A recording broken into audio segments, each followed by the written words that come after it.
Hey friends, let's talk about Kegels.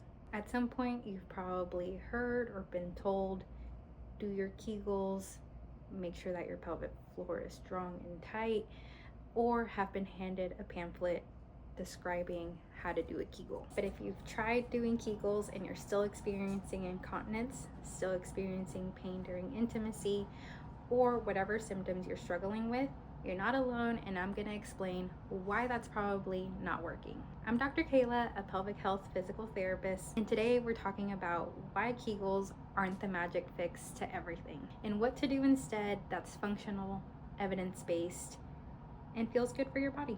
So the issue is that most of the time, people aren't even doing them correctly. Research has shown that between 20 to 50% of people that aren't doing them correctly.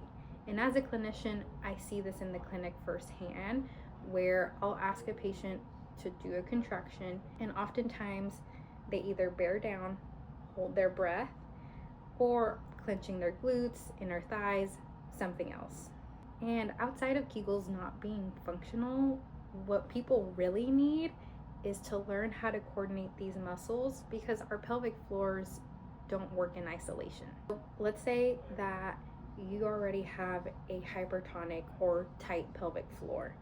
When we're doing Kegels, that could be adding to the tension versus actually helping your symptoms, and that's why symptoms can maybe get worse or not change at all.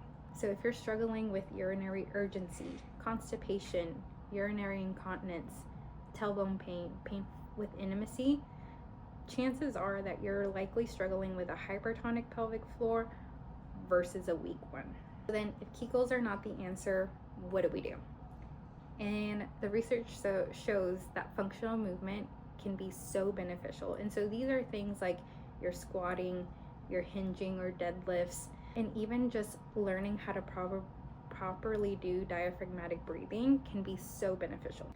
We need to stop trying to treat the pelvic floor like it works in isolation, when really it's intertwined with not just our muscular system, but also our nervous system. So if you're anxious or nervous, you might notice that when you're clenching your jaw, you're also clenching your glutes, you're clenching your pelvic floor, your inner thighs, your abdomen, because again, the pelvic floor works reflexively and not in isolation.